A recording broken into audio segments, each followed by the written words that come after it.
Alegria estar com os irmãos pela primeira vez na Manaim e servindo ao Missão na íntegra uma vez mais.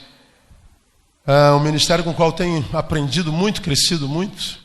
Eu acredito com todas as minhas forças que nós somos o resultado dos nossos relacionamentos, somos o resultado dos nossos encontros, por isso que nós somos diferentes um do outro, né? Porque a gente se relaciona com gente diferente. Eu sou como sou porque me relaciono com quem me relaciono. Você é como você é porque você se relaciona com quem você se relaciona, e por isso nós somos diferentes. Então, cuidar de relacionamentos é uma das missões mais importantes na vida de um ser humano, principalmente nesse tempo que a gente chama de hoje, de tão profundas e ligeiras desconstruções humanas, né? Impressionante como o ser humano está se desconstruindo, se desumanizando, coisificando, monstrificando tão rapidamente, e a gente fica espantado no que o ser humano tem se transformado e com as suas produções, e a gente pergunta, meu Deus, o que está acontecendo com a humanidade se desumanizando? Como que acontece isso nos relacionamentos, né? Então, andar com Ari, com Ed, com Paulo Júnior, tem sido uma grande escola da vida para mim, e eu louvo ao Senhor por esse privilégio. E aí me pediram para falar sobre o jejum que Deus merece, ou o jejum que Deus quer de nós. E eu queria levá-los a dois textos para a gente conversar um pouquinho. O primeiro está em Mateus capítulo 4. Abre a sua Bíblia em Mateus capítulo 4.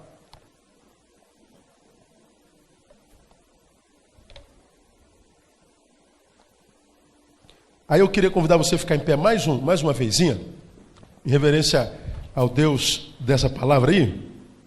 Nós vamos ler 2 versículos e a gente vai ministrar uma palavra esquisita, mas eu acho que pertinente. Vou falar de um jejum que eu acredito seja um jejum que vocês nunca ouviram falar. Toda vez que a gente pensa em jejum, a gente pensa em comida, não comida. Toda vez que a gente pensa em jejum, a gente pensa em abstenção da prática gastronômica. Toda vez que a gente fala em jejum, a gente pensa da abstenção de algo que alimenta. Eu quero falar de um outro jejum e vocês vão entender. A primeira palavra está em Mateus capítulo 4, que registra a tentação de Jesus. E essa palavra de Mateus capítulo 4, versos 8 e 9, é uma palavra que o diabo dá a Jesus. Então, eu vou ler a vocês a palavra do diabo agora. Ok? Já abriu aí? Não. Já, né? Mateus capítulo 4, versículo 8. Novamente o diabo levou a um monte muito alto e mostrou-lhe todos os reinos do mundo e a glória deles. E disse-lhe, o que o diabo disse? Leia comigo. Tudo isso te darei, se prostrado me adorares. Vamos juntos? Vamos ler o que o diabo disse a Jesus. Vamos juntos? Tudo isso te darei, se prostrado me adorares. Então nós acabamos de ler a palavra do diabo. Agora vamos ler a palavra de Jesus. Mateus capítulo 16, versículo 24.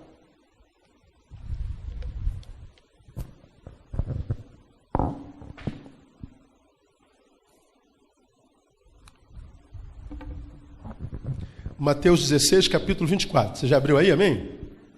Então disse Jesus aos seus discípulos, se alguém quer vir após mim, negue-se a si mesmo, tome a sua cruz e siga-me. Então disse Jesus aos seus discípulos, vamos ler juntos o que Jesus disse para os seus discípulos e diz para nós, vamos lá?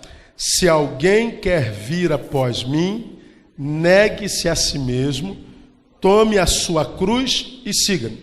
O que o diabo disse a Jesus? Tudo isso te darei. O que Jesus disse aos seus discípulos? Negue-se a si mesmo. Então são 2 palavras que eu quero compartilhar com vocês nessa oportunidade. Senta um pouquinho. Durante muito tempo eu não consegui perceber profundamente a moral que o diabo tem na Bíblia Sagrada.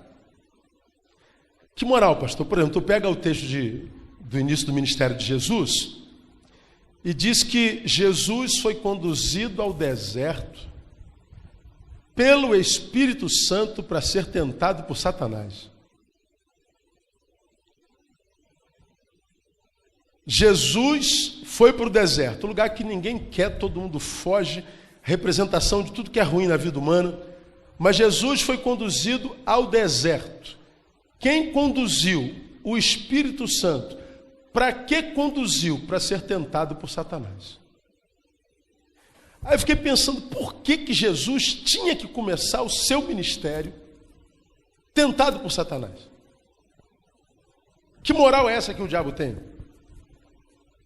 Que parada é essa, diria um bom carioca? Bom, mas a gente entende com pouca dificuldade, com facilidade. Jesus é Deus esvaziado e homem totalmente. Para ele começar o ministério da redenção, ou seja, para que ele nos alcançasse, ele teria que conhecer na carne e na sua subjetividade o que é ser um homem de verdade e o que significa na prática uma tentação. Ele tinha que conhecer fome. Ele tinha que conhecer a tentação da glória, da fama, da ostentação. Ele tinha que conhecer a dor do abandono, da abstração, da ausência. Ele tinha que chegar ao limiar da dor, da impossibilidade. Ele tinha que saber o que a gente passa e por que a gente reage às adversidades da vida como reage. Então Jesus tinha que começar lá, no deserto, que é o lugar pelo qual todo ser vivo passa. E dependendo da sua postura, maior é o deserto ou menor é o deserto. Jesus tinha que saber o que era isso. E como até Satanás é agente de Deus quando Deus quer, Deus usa Satanás para levar o homem, Jesus, ao clímax da dor, da abstenção, da adversidade e da tentação. De modo que quando Jesus sai de lá, para cumprir o seu ministério, ele está de posse não só informacional, mas vivencial, experiencial, do que é ser um homem de verdade e as implicações disso tudo.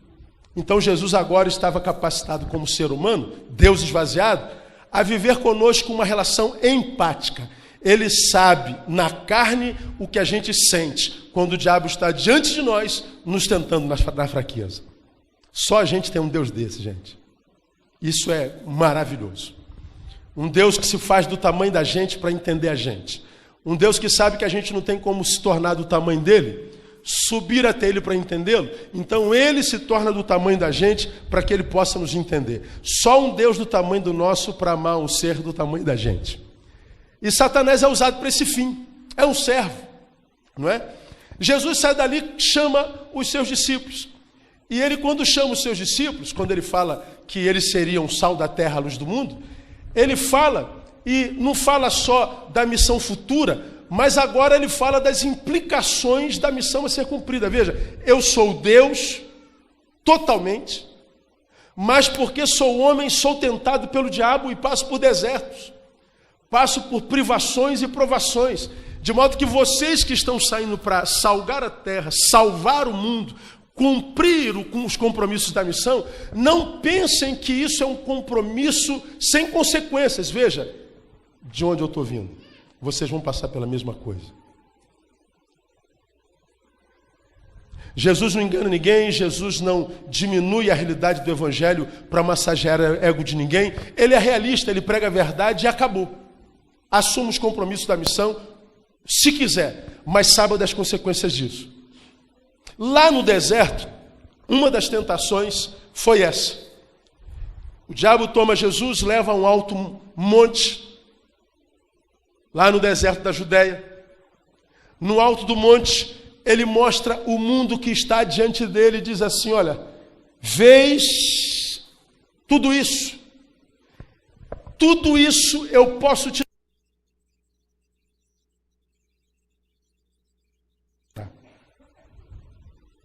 tudo isso te darei. Essa foi a proposta do diabo a Jesus. Sabemos como Jesus venceu isso, Jesus não se prostrou a isso, Jesus não sucumbiu a isso.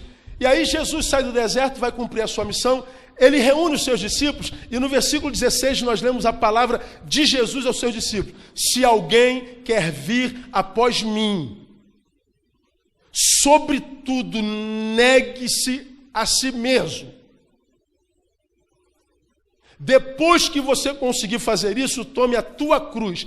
E se você conseguir fazer isso, aí sim você vem e me segue. Como quem diz, me seguir não é um compromisso inconsequente. Você tem que resolver alguns problemas contigo para depois vir relacionar-se comigo. Jesus está dizendo, se você quiser vir após mim, primeiro resolva o seu problema contigo. Negue-se a si mesmo. Porque até hoje a maioria de nós cristãos temos a sensação de que vir a Cristo é passar para Ele a responsabilidade de resolver todos os nossos problemas. Nós vivemos uma relação com Deus de usufruto, uma relação na qual a gente passa responsabilidades. E é por isso que na Igreja de Deus tem muito mais gente frustrada com Deus do que satisfeita com Ele. É por isso que no Brasil e no mundo tem muito mais gente que abandonou a igreja do que é igreja. Por isso que há no mundo muito mais gente que se frustrou com a fé do que se realizou nela. Porque começou a relação com ele de forma equivocada. E Jesus diz assim, olha, se você quer vir, resolva o teu problema contigo. Bota o teu eu no seu devido lugar. Resolva-se. Depois você vem e me segue. Eu acho essa palavra extremamente desconstrutiva. Principalmente do pensamento cristão contemporâneo. Da ideia de que a gente ouve em todo canto nesse país por onde vai, olha, vem até Jesus e Ele resolverá todos os seus problemas. Vem até Jesus e Ele então restituirá você, Ele abençoará você, Ele restaurará você, Ele glorificará você, Ele honrará você, Ele você, Ele você e Ele você. E a massa vem atrás de Jesus, não pensando em Jesus, mas pensando em si mesmo.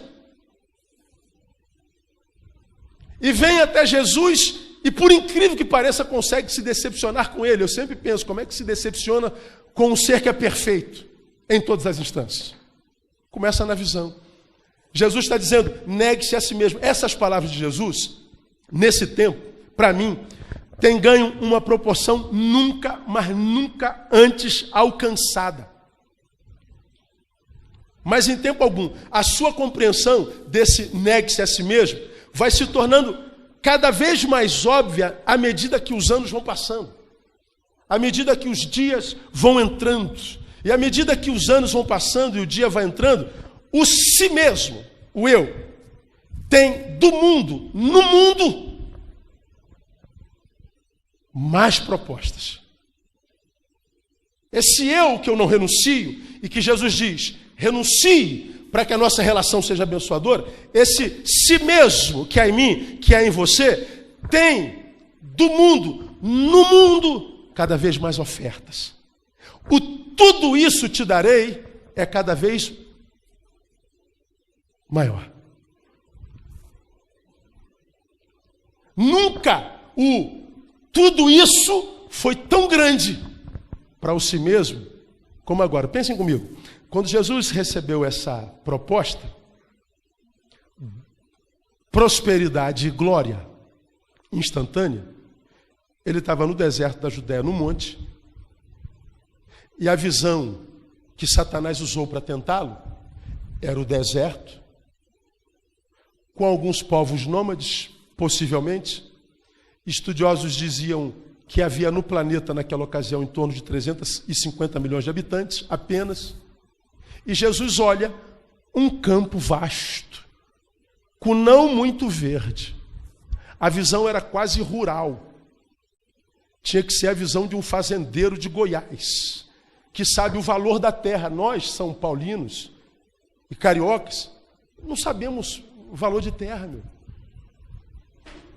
Nós não sabemos quanto mede um alqueire. Alguém aqui sabe quanto mede um alqueire? Eu não faço a menor ideia da minha vida. Jesus estava olhando para um lugar cuja valorização, ou a valoração, era quase rural. Agora, pegue você, me pegue, peguemos-nos nós, sejamos levados para o monte mais alto aqui do Sudeste, vamos botar no Rio de Janeiro, na Pedra da Gávea. E aí você tem a visão do Rio de Janeiro, ou no alto do Pão de Açúcar, do Cristo Redentor. E aí Satanás te leva lá em cima, te mostra o Rio de Janeiro, ou São Paulo, com as suas belezas, com as suas riquezas, com as suas facilidades, com as suas mulheres, com os seus homens, com a sua promiscuidade, com a sua glória. E diz para você assim: tudo isso te darei. São Paulo é tua. O Rio de Janeiro, o Brasil, o mundo inteiro. Ora, o tudo isso é tão mais tudo hoje, comparado com aquilo que Jesus recebeu, que o si mesmo de hoje tem muito mais dificuldade de dizer não a isso do que no tempo de Jesus. Você está entendendo o que eu estou falando?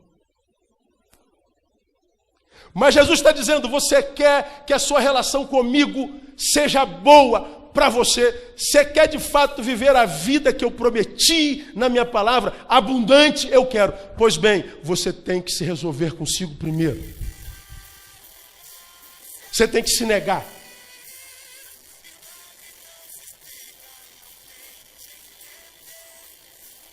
E ele não fala só na perspectiva pessoal, e eu vou falar mais nela hoje, mas ele fala também numa perspectiva social. Ele fala numa perspectiva existencial, porque Jesus, nesse texto, nos adverte, e agora eu entendo claramente, que quanto ao mal, que uma sociedade composta por homens que vivem para si mesmos, pode produzir.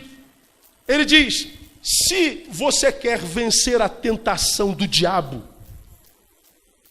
se você quer que a tua relação com Deus seja verdadeira, não só religiosa, estereotipada, política, hipócrita, mas você quer viver isso de forma essencial, verdadeira, intransferível, realística, você tem que negar-se a si mesmo. Mas junto com isso, ele nos adverte, eu vou mostrar para vocês, quanto o que ou no que se transformaria uma sociedade compostas por homens e mulheres que vivem para si mesmos, que não se negam e que estão sucumbindo ao tudo isso te darei, a fama, a glória e a riqueza. Porque o que Jesus está falando para nós é que se não houver a negação do si mesmo, o que haverá é uma geração composta por gente egoísta, composta por gente que exclui a realidade e a valoração do outro, uma geração que fará mal para si mesma e que será algoz de si mesmo. O que Jesus está propondo, gente? Um jejum de nós mesmos. Já estão dizendo que 2,3% da população brasileira experimenta crack. Você sabe, racionalmente, que quando eu experimento o crack, agora tem o oxi, eu vicio quando? Me digam vocês. Quando? Na primeira dose. Todos nós somos informados e sabemos que não há uma cidade no Brasil que não tenha uma cracolândia hoje. A cidade dos cracudos. E a gente vê como zumbis andando por todo lado.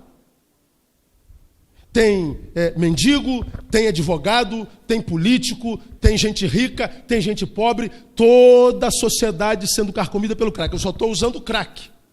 Agora pensa racionalmente. Se eu sei que se eu experimentar o crack agora, eu me torno dependente dela completamente e minha vida foge de mim, eu sou roubado de mim. Por que eu entro então? Se eu estou vendo o testemunho com os meus próprios olhos, eu estou vendo o que acontece pelo ser humano que passa pelo crack. Eu estou vendo ele se transformando num zumbi. Eu estou vendo ele se transformando numa coisa. Por que o número aumenta? Simples. Porque para o drogado, a droga não é a droga. Para o drogado, a droga é a sua vida. A droga de vida está tão insuportável que ele usa a droga crack ou qualquer outra para que ele fuja dessa droga de vida. A droga torna-se num portal de passagem para o paraíso. Porque quando ele consome a droga, ele vai para um outro patamar, ele vai para um outro mundo, ele vai para um outro nível de consciência que o tira dessa droga de vida que ele está. E aí não há amigo, não há esposa, não há pai, não há pastor, não há patrão, não há companheiro, não há profissional que diz assim, cara, não pega mais nesse negócio, esse negócio está te matando, olha o que ele está fazendo com a tua vida, olha o que ele está fazendo com a sua família, olha o que ele está fazendo com as suas finanças, olha o que ele está fazendo com a sua história. Mas ele está tão doente nesse mundo real que ele pega esse portal de passagem e vai para o paraíso. Por que que o número de drogados aumenta assustadoramente? Porque a humanidade não está suportando mais a vida que está vivendo. No ano passado, nos Estados Unidos, aconteceram em 2012, nos Estados Unidos, 3.094 casos de overdose. 9 casos por dia. No Brasil, o governo não sabe o que fazer com os viciados. Estamos vivendo um caso assustador. Eu estou falando só de droga, mas vamos avançar um pouquinho porque o tempo é curto. Vamos falar de depressão, por exemplo. Em 2012, a OMS diz que foram diagnosticados no mundo o mesmo número, coincidentemente, 350 milhões de casos de pessoas com depressão. Depressão é aquela sensação de ser empurrado para baixo. A vida fica insuportável, a pessoa tenta levantar a cabeça, a pessoa tenta ânimo, a pessoa tenta desejo de seguir em frente, mas ela não consegue. Alguma coisa dela foi tirada, desestabilizada. A tristeza se torna crônica, ela se torna incapaz ela é reduzida enquanto ser. Ela se torna incapaz de produzir o que produzia e de manter e de manutenir o que construiu até hoje. Tristeza crônica, 350 milhões. A OMS diz que a depressão é o que mais vai matar nesse século. É a desencadeadora do maior número de doenças psicossomáticas que a sociedade conhece. Ela é a mãe de todas elas. Aí você fala assim, pastor, 350 milhões de gente depressiva? 250 milhões. O problema é que em 2010, isso é 2012, em 2010 eram 121 milhões. Triplicou. Em 2 anos, o número de gente que não aguenta a vida, cuja tristeza é o estigma que chegou ao soma, ao corpo, triplicou.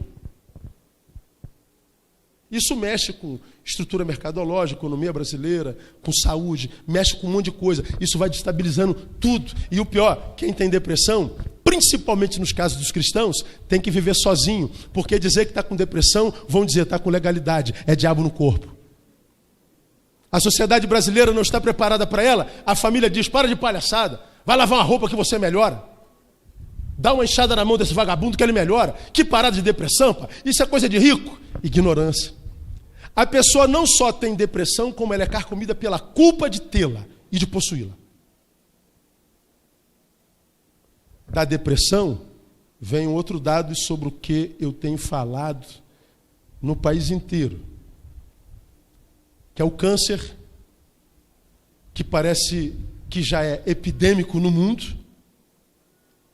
Todo dia nós temos a notícia de alguém que está com câncer. Não há um culto em minha igreja, pelo menos, em que não chega um papelzinho, pastor, orar por fulano de tal, câncer. Orar por fulano de tal, operação de câncer. Orava, câncer, câncer, câncer, câncer, câncer, câncer. Aí a mesma Organização Mundial de Saúde diz, 14 milhões de pessoas foram diagnosticadas com câncer em 2012. 8 milhões morreram de câncer. É uma epidemia. E estima-se que em 20 anos esse número dobra. E todos nós sabemos que o câncer, se ela não é de origem genética, quase sempre, ela é tem um quê de psíquico. Alguns especialistas dizem que o câncer é a materialização da angústia.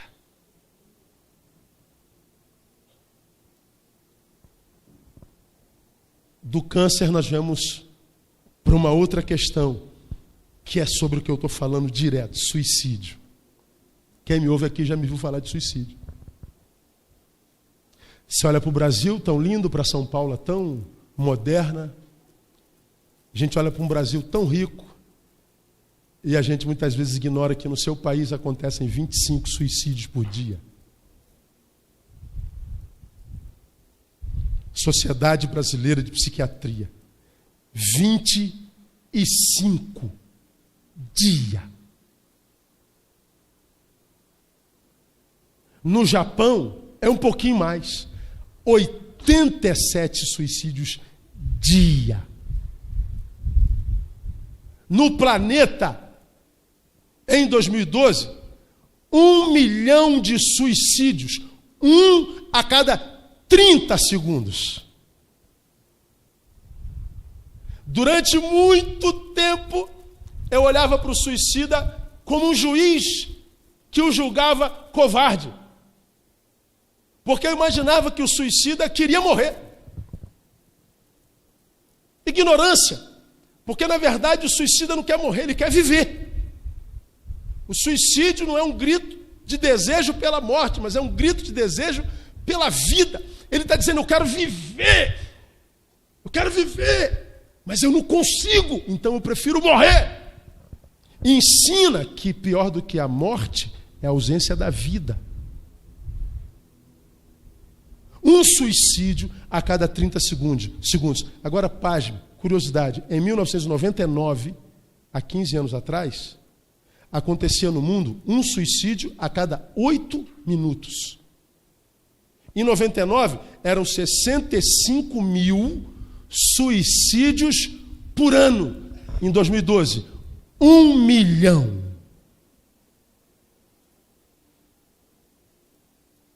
O que está acontecendo com a sociedade? Histeria coletiva. Nós não conseguimos mais juntar meia dúzia de gente para reivindicar, independente do que seja, sem que isso não acabe em briga, sem que isso não acabe em quebradeira, sem que isso não acabe em violência. Por mais pertinente, por mais legítima que seja a nossa reivindicação, a nossa reunião, a nossa passeata, isso sempre acaba em guerra, sempre acaba em morte. Qualquer reivindicação acaba em violência, ou seja, a exteriorização da nossa subjetividade. A gente põe para fora quando está no coletivo aquilo que a gente não tem coragem de pôr para fora quando está sozinho. É na coletividade que a gente põe o si mesmo para fora. E a gente não consegue mais conviver em paz. A gente não consegue mais conhecer paz na prática. A gente não consegue mais nenhum movimento, nenhum ajuntamento coletivo, nenhum deles consegue ter paz. É o fim da coerência. É a extinção do bom senso. E a gente culmina no que? Na barbárie. Barbárie é o retorno ao modo primitivo de ser. Barbárie é o retrocesso da civilização manifesto, sobretudo em fazer justiça com a própria mão.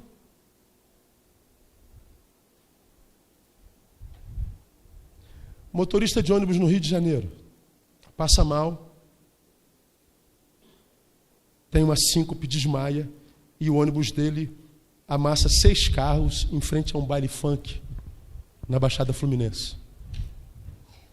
O pessoal sai do baile funk, tira o motorista desmaiado no ônibus, o espanca até a morte. E ele morre com traumatismo craniano. O garoto no Rio de Janeiro foi pego, roubando, espancado e prenderam pelo pescoço no poste. Você vê isso o tempo inteiro. Você joga no YouTube, a população está fazendo justiça com a própria mão. a sociedade composta por si mesmos, entrou no tempo da barbárie. Vocês acompanharam na televisão um garoto que roubou na comunidade, em Belfort Roxo. Seguraram. Está lá no vídeo. Apareceu na televisão. Chegam 2 homens, um desce de moto, um desce da garupa, puxa a arma e dá 3 tiros na cabeça do garoto. É a barbárie. É a sociedade composta por gente que vive para si mesmo. Uma sociedade composta por gente que ignora o valor do próximo, que não sente mais pela dor do semelhante. É disso que Jesus estava falando quando ele disse: negue-se a si mesmo. Dessa forma horrível de ser. Nós poderíamos falar, irmãos, de abandono de incapaz. Nós poderíamos falar da pedofilia. De um sujeito que olha para uma criança e sente um desejo carnal. Entre esse homem e aquela criança existe amor ao próximo, existe ética, existe bom senso, existe palavra de Deus, existe tudo. Mas o sujeito vive para si mesmo. E ele retira qualquer valor entre ele e o seu desejo, e independente do que é aquilo, ainda que seja uma criança, ele abusa dela. Que mundo é esse, irmão? É desse mundo que Jesus está falando. Jesus está dizendo: se você não negar a si mesmo, se você não fizer jejum de si mesmo, ainda que você me siga, você não experimentará o meu propósito na sua vida. É disso que ele está falando. É disso. Agora, diante dessa calamidade que a gente vive hoje, sociologicamente, diante dessa forma insuportável de ser, dessa desconstrução humana pela qual o ser humano passa, a pergunta que vem à cabeça de quase todos nós, consciente ou inconscientemente, é: de quem é a culpa disso? Porque a gente passa pelos arraiais evangélicos. Quando se pergunta quem é o culpado disso, a resposta é uníssona. Porque nós, os evangélicos, não é? Nós, os cristãos, no nosso caso, nós temos em quem lançar todo esse esterco social. Quem é o culpado? É o diabo. Espancaram o motorista e mataram. Foi o diabo. O sujeito estuprou a criancinha. O diabo. É o diabo. O diabo é uma bênção para muitos crentes. Porque a gente lança sobre ele toda a nossa mediocridade.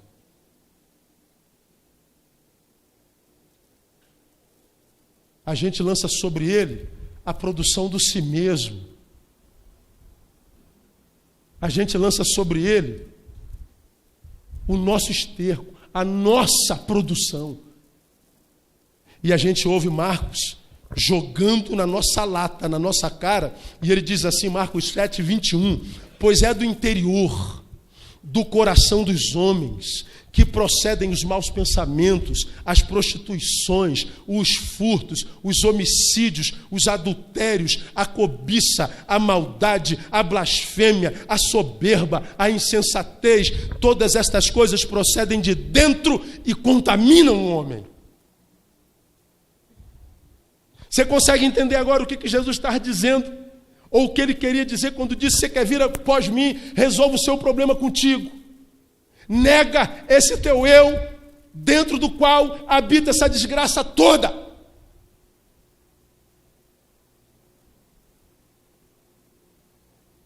Negar a si mesmo é reconhecer essa natureza e submetê-la ao senhorio do Cristo, que gera em nós um novo homem, que nos capacita para vencer este, que produz isso que a gente vê diante dos nossos olhos e que nos vitimiza.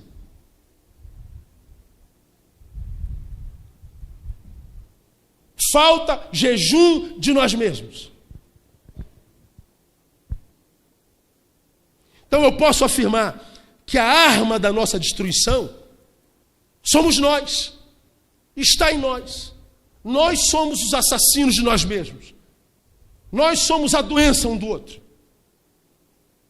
Uma sociedade, uma igreja compostas por pessoas que vivem para si mesmas. Uma sociedade que se rende ao tudo isso te darei. Agora, por que é tão difícil, irmão, renunciar o eu?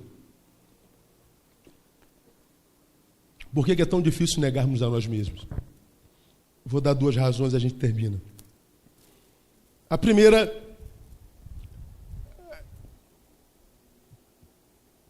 é óbvia. É a desobediência do conselho de Jesus. Negue-se. Se não nega, ainda que você o siga, não terá dele o projeto estabelecido na alma. Posso afirmar a você, portanto, que o homem que não se nega vive a sua pior parte, que é o si mesmo. Eu estou do lado de Jesus, sem me negar. Ele mexe comigo, com a minha exterioridade, mas o novo homem não é gerado em mim. Então eu estou vivendo com ele, mas em mim mesmo. E mesmo que perto dele, vivendo em mim mesmo, eu estou vivendo a minha pior parte. E viver a nossa pior parte cansa, e é por isso que há tanta desistência.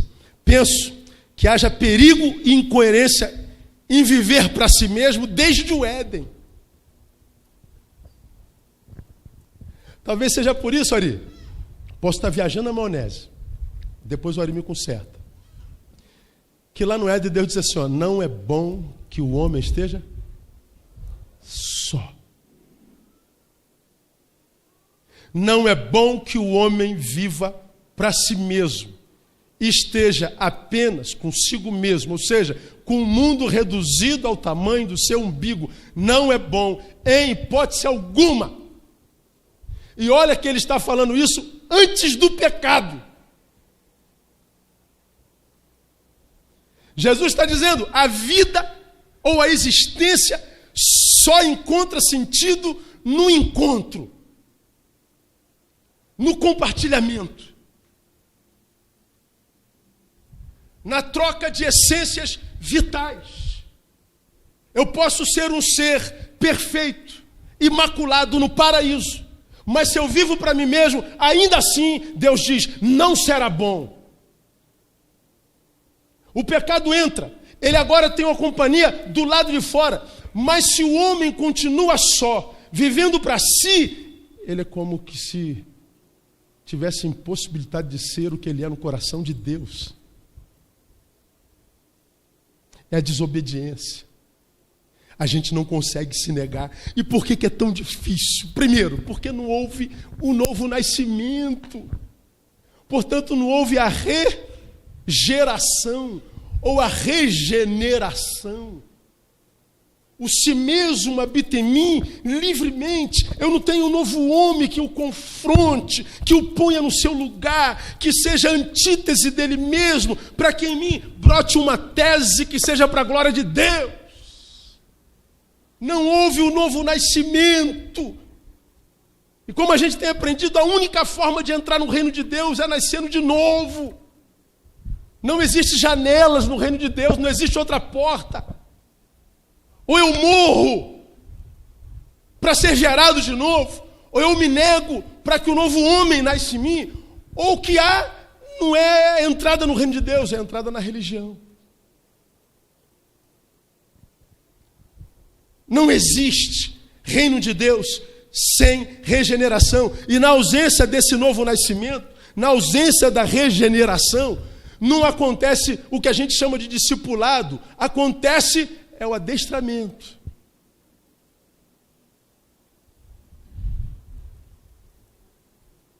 O discipulado é para o novo homem gerado dentro de nós. Porque nós nascemos agora, não sabemos nada. Então nós vamos ser ensinados, nós vamos ser discipulados. Nós vamos ter o mestre dos mestres como nossa referência de humanidade. Mas se o eu permanece em mim, se não há jejum de mim mesmo, Ainda que eu tenha mudado o exterior, a roupagem, o discurso, a linguagem, a indumentária, eu não estou sendo discipulado, eu estou sendo adestrado. É como que, eu uso sempre de exemplo, eu sou um cachorrinho, um quadrúpede. Eu posso adestrar esse cachorrinho, digo, de pé. E o quadrúpede, ele fica de pé. E a gente diz, vem, e o cachorrinho vai em pezinho. A gente, que lindo! Olha como é que ele se converteu, como é que ele se transformou uma coisa maravilhosa. Olha que cachorro lindo, agora ele está de pé, esguio, erguido, uma nova criatura, veja que coisa linda. Andava se arrastando, andava de quatro, agora anda de pé. E ele está andando de pé. Só que a essência dele não mudou, ele continua um cachorro, quadrúpede. Ele não vai aguentar ficar de pé muito tempo, se comportando como um bípede. Ele não vai conseguir ser o que ele não é a vida inteira. E vai chegar um momento que ele volta a andar de quatro. Crente que não passa pela regeneração, não nasceu de novo, não conhece discipulado com esse adestramento. E no adestramento não se forma o caráter de Cristo. Portanto, o outro continua sendo alguém que não interessa para mim. Então, esses dados que eu dei não interessam, a fome não me interessa, a iniquidade não me interessa, a dor do outro não me interessa, eu não quero saber, eu vivo para mim mesmo, eu faço o que me dá prazer. E nós vivemos esse tempo de uma forma clara. Sendo assim, muda-se o exterior, o comportamento, muda tudo, menos os frutos. A gente continua egoísta, a gente continua indiferente, a gente continua lutando pelo direito próprio, mesmo que a Bíblia diga que a gente não deve lutar pelo direito próprio, mas pelo direito de outrem, a gente continua produzindo a mesma coisa que o homem sem Deus. E quando a gente compara caráter da igreja e caráter do homem sem Deus, a gente não sabe quem é de Deus de fato e de verdade. Pelos frutos os conhecereis. Só se consegue negar a si mesmo se a gente passa pela regeneração.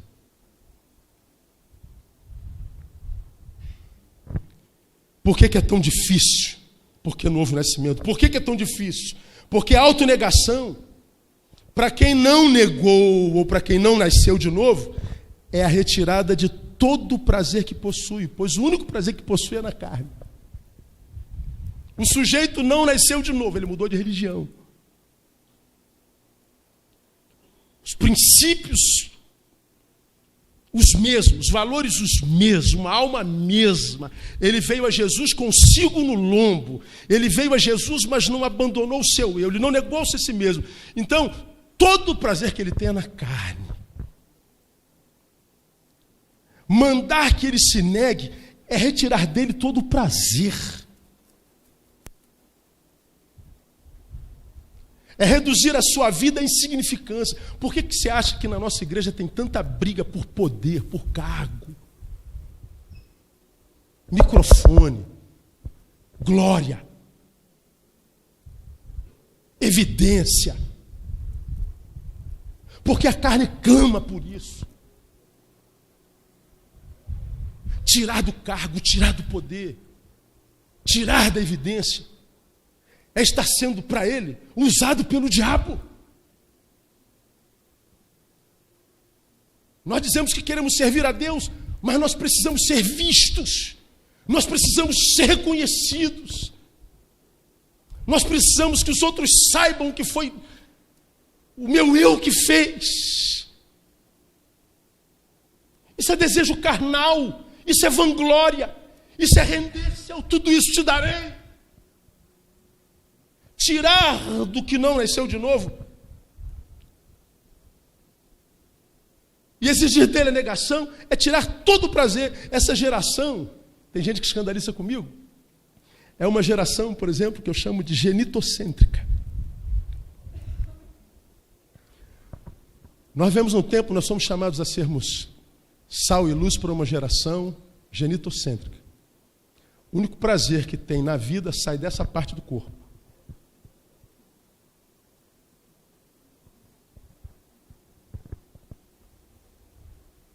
Você fala em sexo, parece que a gente está falando da razão da vida dessa geração. Você liga a televisão, Não há uma piada que não seja de sexo. Não há uma referência a sexo.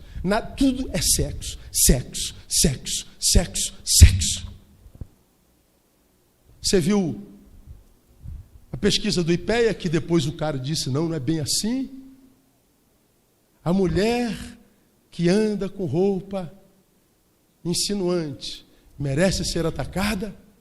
Merece. Sexo, sexo, adultério, graça. Por causa do adultério, divórcio, graça. Sexo, sexo, sexo. Prazer na carne, prazer na carne, prazer na carne. É uma geração epidérmica, sensitiva, refém da carne. Não consegue mais olhar para uma mulher e ver uma pessoa. A reduziu num pedaço de carne. Carne não se ama, carne se come.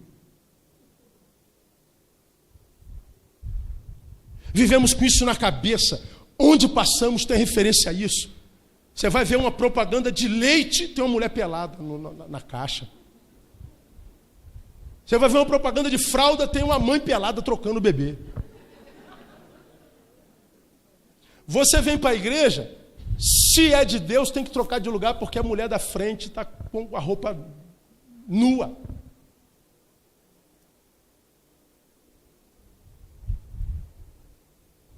O ser humano hoje, seu valor é por arroba. Quanto de carne você tem no corpo? Qual o tamanho do teu glúteo?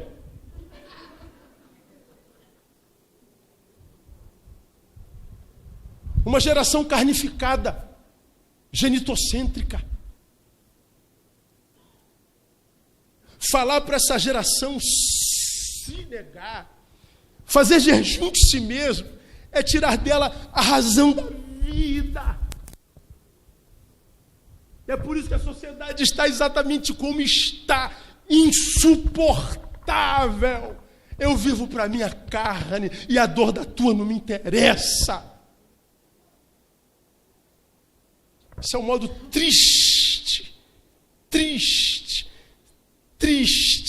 de se ser.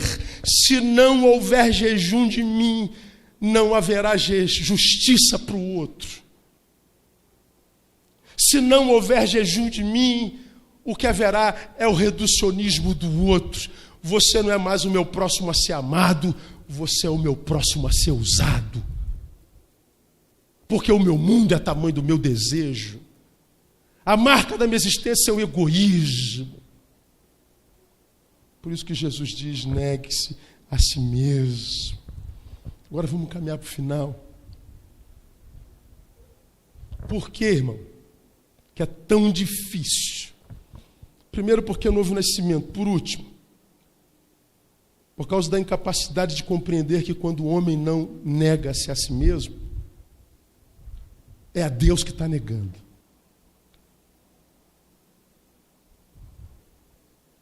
Se você que está aqui sentado me ouvindo, você que está na internet me ouvindo, você é crente, você é pastor, você é diácono, você é líder, você seja o raio que for na igreja de Deus. Se você veio a Deus e não negou a si mesmo, saiba de uma vez por todas que é a Deus que você negou. Pastor, dá para explicar? Dá. Por quê? Porque à luz do Evangelho, só seguimos a Jesus de fato depois e quando nos negamos verdadeiramente. Se alguém quer vir, negue-se. Se não houve negação, eu não estou seguindo a Jesus de fato. Eu posso estar seguindo uma instituição religiosa. Eu posso estar seguindo a um pastor, a um idealista gospel. Eu posso estar manutenindo o império religioso pessoal, mas não tem a ver com o reino de Deus. No Evangelho só se segue a Jesus de fato quando de fato nos negamos, ou seja, não há reino de Deus comigo em mim.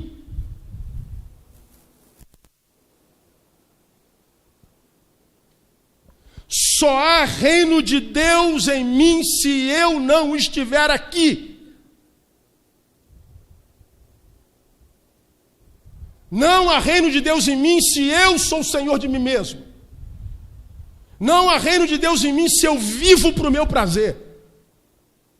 Se o meu mundo exclui a realidade do meu semelhante.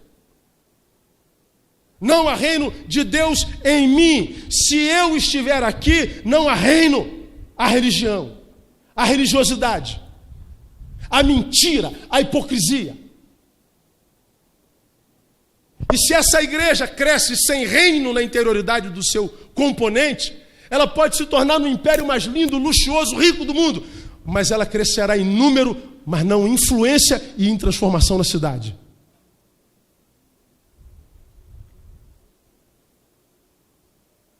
Os evangélicos cresceram nas últimas décadas no Brasil mais do que em qualquer parte do planeta. Agora eu estava lendo o Globo de ontem, que diz que dentre as 30 cidades mais violentas do planeta, o Brasil tem 11. Somos um dos países mais violentos do planeta. Em 2010 foram 50 mil assassinatos. A morte é a nossa marca. O medo é o nosso sentimento. A igreja nunca foi tão grande. A qualidade de vida nunca foi tão putrefata. Porque talvez haja reino pessoal e religião, mas não haja reino de Deus. Porque não há reino de Deus em mim se eu estiver por aqui. Por isso que ele está dizendo, negue-se a si mesmo. Essa palavra deve se mexer com o nosso coração. Não me negar é negar a Deus, por quê? Porque o estigma de Deus é a doação. Deus amou o mundo e deu. E o estigma do si mesmo, do homem, é o egoísmo. Como diz 2 Timóteo capítulo 3. Diz que o homem do tempo do fim seria amantes de si mesmo. Amantes de si mesmo é philos autós. Filautos. Filautos é amar-se de tal forma egoisticamente que ele excluiria o valor intrínseco do seu semelhante. O homem do tempo do fim seria filautos. Quem é esse homem? O que negou-se a si mesmo. Não negou-se a si mesmo. É o que não fez jejum de si mesmo. É o que vive para si mesmo. Ora, eu sei que eu estou em Deus, porque eu tenho o estigma dele, a marca da doação. Não negar a Deus é negar, não negar-se a si mesmo é negar a Deus. Temo que pela ausência desse jejum de nós venhamos a viver, e creio que já vivemos, um reducionismo existencial seguido de um esvaziamento de sentido. Ou seja, que o cristianismo se transforme só em mais uma religião, que a igreja se transforme num mero lugar, que o culto seja só um evento e que a santidade seja só um comportamento. E se nós formos reduzidos a isso, a mais uma religião, um evento, a um grupo comportado, mas cuja essência não foi transformada, negada, ainda que tenhamos essas estruturas que nós vemos no Brasil impressionantes, de toda a alma, consciente ou inconscientemente, porque nós não nos negamos, não haverá reino. E o que se estabelece como verdade em nós é que nós nos rendemos a Satanás e o adoramos. E o fizemos por glória e fama. O fizemos por riqueza. O fizemos por ostentação. Negar esse Deus é negar a vida que há só nele, que existe apenas nele, e ao mesmo tempo aceitar a antiga proposta do diabo que diz: tudo isso te darei. Tenho pedido a Deus graça, misericórdia, à luz dessa palavra,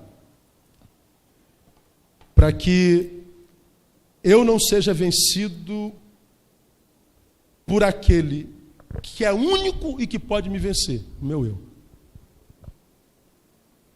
Porque a respeito do diabo já está dito. Ele é um ser vencido e está debaixo dos teus pés. Mas o meu eu tenho que negá-lo todo dia. Porque se ele me toma, se ele é alimentado por mim, se ele é acariciado por mim, honrado por mim, o que sobra para mim é a rendição a Satanás. De modo que eu só posso vencer o tudo isso te darei se eu negar-me a mim mesmo. E não existe outra forma de mudar a nossa cidade, o nosso país. Não existe outra forma da igreja ser sal da terra, luz do mundo, se não for através da nova vida em Cristo Jesus, da submissão total ao senhorio de Cristo. Se não for assim, a gente perde tempo. Que Deus tenha misericórdia de nós. Que Ele nos abençoe. Que Ele encontre em nós pessoas desejosas e capazes de fazer jejum de nós mesmos.